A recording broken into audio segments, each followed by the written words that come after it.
Hi, my name is Miss Uhall, and today I'm going to be reading the chapters 25 through 28 in Saving Winslow. And in Saving Winslow, we hear about a livestock guardian donkey. I don't have a livestock guardian donkey, but I do have a livestock guardian dog named Chief. Chief lives out with my goats and helps protect them from the coyotes in the area. So he's going to help us read our story today. Chapter 25.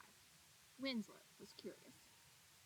Winslow was increasingly curious, testing his curiosity most often with his mouth. He ate through 2 power cords, fortunately unplugged, and nibbled plastic buckets, newspapers, and jackets. He licked an oil spill on the garage floor, munched on the door flame, and chomped on the old tarp. Winslow trotted from one thing to another, smelling and tasting. Every few minutes, he returned to Louis and bumped him with his head, as if to say, "I'm still here. Are you?" "He's like a little lamb," Max said. "He follows you everywhere. He probably thinks you're his mother." "What?" "Well, think about it. You're the only parent he has known. He doesn't even know another donkey is. He doesn't even know what he is, that he is a donkey. He probably thinks he's human, just like you." That night, Louis dreamed about his own parents were donkeys. In this dream, he thought, "Then I must be a donkey too." Winslow brayed as if in response. That sound. Maybe it came from outside, and maybe it was in his dream. Louis could not be sure, for he was still in his dream. Chapter 26. Winslow! Winslow! One morning, when Louis went out to the pen to feed Winslow before going to school, the pen was empty and the gate was open. Did I forget to close it? Louis wondered. I'm sure I closed it. I'm nearly certain I did. Did I? He dashed down the street and through the backyards, calling for his donkey. Winslow! Winslow! His parents and Mac joined the search. All along the streets were calls of Winslow! Winslow! As they ducked in and out of the driveways and poked in the bushes. No Winslow. No sign of him. No sound of him. "I can't go to school," Louis told his parents. "But we have to work." "Fine, but I'll have to stay and look for Winslow." Mac said, "I'll stay too. Louis and I can both look for Winslow. And if we find him," "When we find him," Louis corrected. "Okay, when we find him, then we'll go to school." They returned to the pen to see if the donkey had left a trail of any kind. But other than the normal patches of scuffed earth where Winslow and Louis frequently walked, nothing seemed out of the ordinary. "I hope he didn't wander into the road," Max said. "Don't think on it.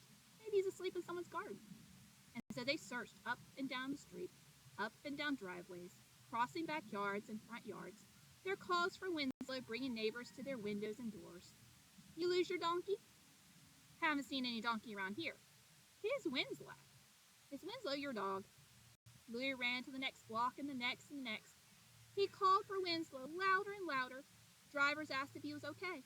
Grandmothers came running from their doors, hearing out this boy running through the neighborhood. Must have lost his dog. "My dog used to get out all the time. I bet he's got a dog like that." Louis felt increasingly desperate. He begged the air. "Please, please, Winslow, where are you?" He tried to imagine where Winslow might go. He could be wandering around, lost and afraid.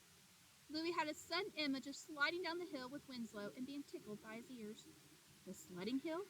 The snow would be long gone and the grass would be grassy, but maybe, just maybe, Winslow had wandered that far. And so Louis went in that direction. He was tired now. He could barely breathe, his insides so full of fear and worry and pain. He could not imagine losing Winslow. He did not want to let his thoughts go there. He rounded the corner to the road, and something caught his eye as he glanced up at the top of the hill. Something, or someone, was up there. The sun was behind it, and in the glare, all Louis could see was odd, lumpy shape. 27. The Bear. Once, when Louis was 4 or 5 years old, he had an encounter with a bear.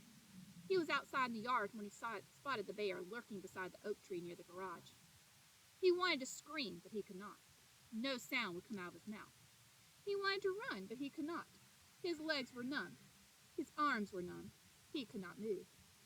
It was windy. Branches were whipping back and forth, twigs snapping. The bear moved closer to the tree. "Help!" Louis tried to shout. "Help!" But he could only hear the scream in his head. Maybe if I play dead, the bear will leave me alone. Maybe it will go away. Louis slowly lowered himself to the ground and curled into a ball.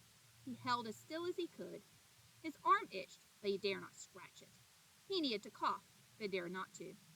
The wind blew and the bear was still there, inching closer to the tree. Louis lay still for a long time, so long that he fell asleep. He was awakened by the bear pawing at his shoulder. No, Louis shouted. Please, no! And this time the words came out of his mouth. And when he opened his eyes, he saw, not the bear, but his brother Gus nudging him.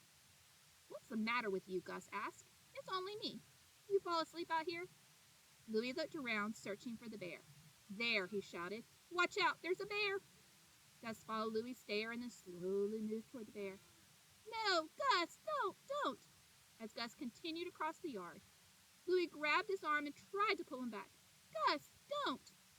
But Gus kept going. When he reached the bear, he lifted up and turned to face Louis. Is this your bear? He was holding a puffy brown jacket. It's probably Max, Gus said.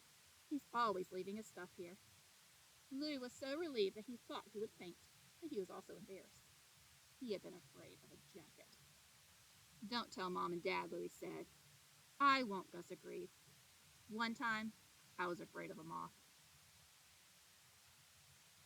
Chapter 28. Shh, he's sleeping. The memory of the jacket bear surfaced as Louis stared up the hill at the lumpy shape at the top. He was out of breath from his search for Winslow, and he was worried and frightened. He wished Mac were with him, but Mac had gone the other direction. Louis slowly moved up the hill. He was approaching from the back side, not the sledding side, and the sun was in his eyes. He thought he heard humming. Coming up the last stretch, he was able to see more clearly. Nora? She turned abruptly, putting her finger in her mouth. Shh. Nora was seated cross-legged on the grass with Winslow beside her. Winslow! We've been searching for you. Shh. He's sleeping. Very tired. What was the maddening thing about Nora, and about most people who did not say much? Louis rarely knew what they were thinking, or even if they were thinking. Sometimes he wanted to bore a hole in their heads and peer around his side. He felt as if he had been able to see what they were thinking. Maybe the words be written across large screens in their brains.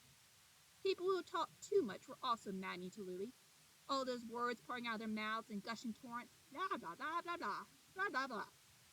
Did you know? Blah, blah, blah, blah, blah. Did you hear? Blah, blah, blah, blah, blah, blah, blah. I saw blah, blah, blah, blah, blah. When he encountered someone like that, he wanted to put his fingers to his ears to shut out the noise, and in those times he wished the talkers were more like the quiet people. Maybe he'd rather know less, not more.